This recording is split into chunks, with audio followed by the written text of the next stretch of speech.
Hello? Wala pa eh. Ganun po ba? Umuhos ang simpatya sa isang 73 anyos na lola na 2 linggo nang naghahanap sa nawawalang asawa.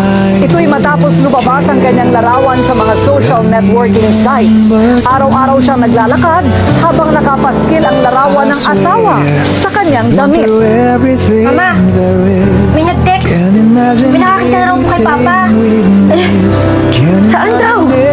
Dito po, ma'am. Ilang araw po siyang nakaratay. Nakumatos pagkatapos masagasaan. Turn my life around. The sweetest days I found with you. Through the years I've never been afraid. Di siya ang papa niyo. We've made, and I'm so glad Masaya I tayo kasi stayed siya si Papa. right here with you. Ay kung ganyan din ang kalagayan niya. Nasa ibang ospital.